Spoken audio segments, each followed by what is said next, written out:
Good afternoon. I'm going to tell you a little bit about my project I'm doing for Moody Elementary School, and it is reducing the achievement gap at Moody Elementary School.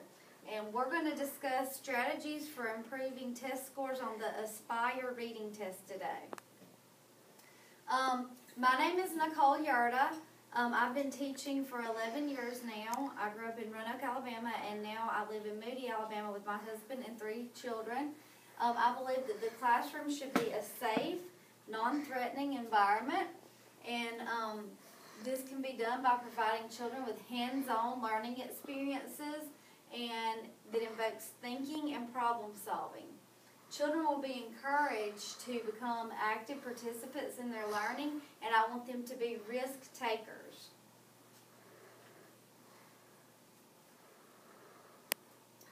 Step 1 is identify the problem. Our main problem that we're trying to identify today is that 3rd grade is not performing how they should on the Aspire test. And assessment is an integral part of our instruction. It determines whether or not the goals of education are being met. Assessment inspires us to ask ourselves as educators, are we teaching what we need to be teaching? So today we're focusing on the ARMT and the Aspire test. And our problem is that we are not making the test scores we need on the Aspire test, which is the newest ACT test. It tests in English, reading, writing, and math. It's a new test, and the test connects student growth from grades 3 through 8 and early high school in the context of college and career readiness. Their solution incorporates multiple question types, including constructed response, selected response, and technology. Test scores in reading were not where they needed to be on the ARMT or the Aspire test in the state of Alabama and at Moody Elementary School. So that is the focus of my project. Reading is crucial to succeeding in life. Research shows that children who read well in the early grades are far more successful in later years than down the road. Reading is also an essential skill for elementary students because of the popularity of high-stakes testing in the modern society. It also provides immediate feedback for administrators, teachers, parents, and the community so that we know about the progress being made. School demographics. The average age of the teachers at Moody Elementary School are 38 years old. 84.5% are female and 15.5% are male. Our school consists of grades pre-K through 3rd grade, and we have 746 students. We're 1% Asian, 11.01% black, and 3.53% Hispanic, and 83.9% white. We have 39.4% of students who are eligible for free or reduced lunch. And another demographic we're going to look at is the experience of the teaching staff. 41% have been teaching 15 to 20 years.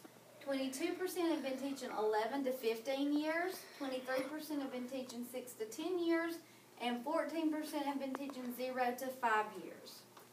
And this also makes a difference when coming in to play with our test scores and how we're preparing our students. Our type of the degree that the teachers hold, about 22% of the teachers at Moody have a master's degree, and about 3% have a specialist degree. Here are the results I have on my slide for the ARMT reading test for 2012-2013.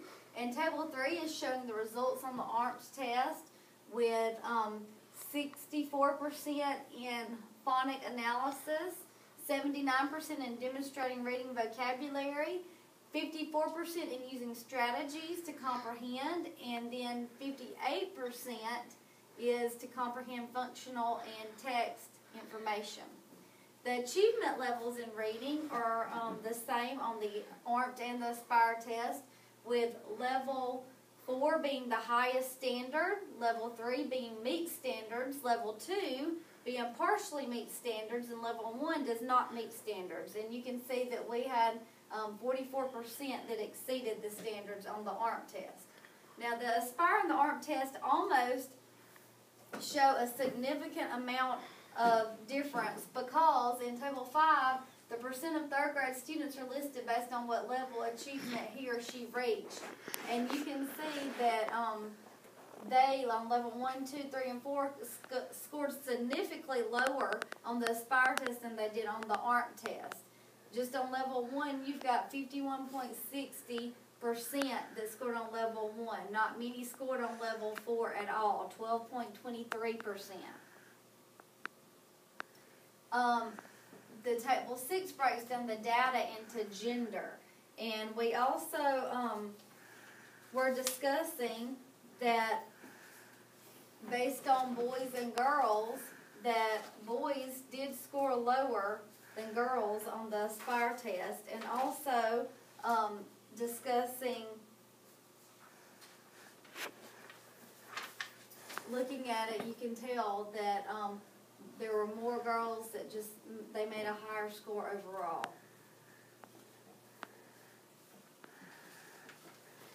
After analyzing Table 7, it's evident that the highest percentage group struggling with the reading section is Hispanic, and that is completely understandable because they come from a different background where they are used to a whole nother language, and there's that language barrier that's keeping them from understanding the test questions. The focus of this project is to reduce the achievement gap and improve our reading scores and with our third graders at Moody Elementary School. Third grade reading proficiency is very important because in K through 2, we are teaching them how to read with phonetic analysis and stuff like that, but in third grade, they need to know how to read and how to apply that and go beyond the standards to learn. Results, the students scored significantly higher on the ARMP than they did the ACT Aspire. This has brought a significant amount of attention on our scores in reading. But the ACT Aspire is laid out quite differently than the ARMP is. It has a different way of looking at the Common Core standards, whereas ARMP was geared a little more towards math and science and did not focus on Common Core as much. Step 2, the stakeholders that are negatively affected are the administration, the parents, the teachers, and the students. If we make negative grades on these scores, our community is looked upon as our school not holding the high standards, and our students suffer because they need to be ready in our world that we live in. Number 3 is the problem-solving team. And our problem-solving team consists of the principal, the assistant principal, the reading coach, and 4 teachers, 2 parents, 1 student, and 1 community leader, so that we can get a roundabout group that can all put in their opinion and vote on stuff, and we get everyone's opinion. Step 4 is the limitations on decision making. Policies of Alabama State Department of Education limit what we do based on our curriculum and certain standards and how we teach. Also, students' ability levels. We might have more ESL kids than other kids do in the state or in the county, or more special ed. So that also affects. And our lack of resources. The lack of resources makes a huge difference on technology and bringing our kids to the 21st century. The committee felt like the best way to make a decision was through consensus vote of the entire problem-solving team. The team agreed that success would occur if they all stood on the same page, and we all agreed to be a member of the PST team. The team will cast their vote by secret ballot to reach a solution to the problem. And they will meet several times throughout the year. Step 5 is to obtain information and establish 1 to 3 criteria for all solutions. Review of ARMP and Aspire scores by the PST team. discussion of why we are lacking so much in our reading scores, and discussion of why Moody's low scores are compared to other schools, what we might be lacking in. Our criteria against measuring possible solutions include criteria number 1, each solution must support the response to intervention model at Moody Elementary School, which is RTI.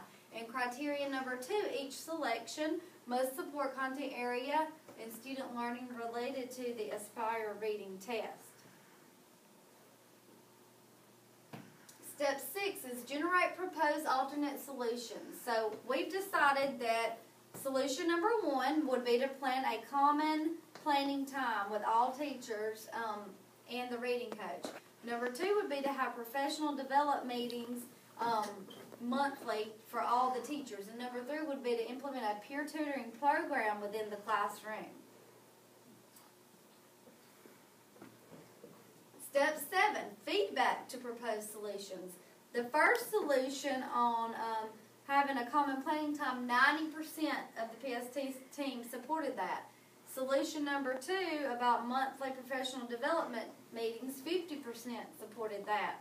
And solution number 3, 75% supported the fact that we will have the peer tutoring program. Step 7, solicit feedback to proposed solutions. And it shows you a graph right here that I just went over. Solution number 1 got 75%.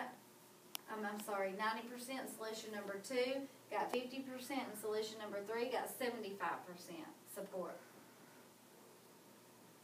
And then step number 8 is to make a decision on which proposed solution to approve. Our group decision was to try number 1 and number 3. It was an overwhelming support from our stakeholders. It was easily implemented, and we're going to revisit number 2 solution, possible solution, in the future. Step 9 is to give detailed information on the implementation of the selected solutions. Solution number 1 and 3 will be implemented during the 2015-2016 school year, not at the end, and then the principal and assistant principal will be responsible for creating a master schedule, and then our reading coach and our 3rd grade teachers co-teaching with common planning time. Step 10 is to modify the implementation. 2 checkpoints during the 2015 and 2016 school year for the evaluation of the effectiveness of our committee's solutions, and then committee meeting once the Aspire test results have been returned for the April-May 2016 year. We will rejoin and assess what percentage of reading scores, if they have risen, or if they are about the same, or if they're still low. Step 11, to modify and adjust the implementation as needed during implementation after the school year. There will be 2 points at which changes may be made during the 2015-16 school year.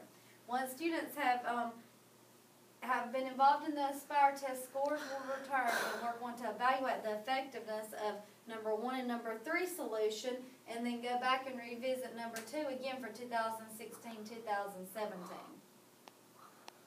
In conclusion, reading is such an important skill because it affects all subjects. Avid readers tend to be different from non-readers on a wide variety of cognitive skills, behavioral habits, and background variables. Thank you very much.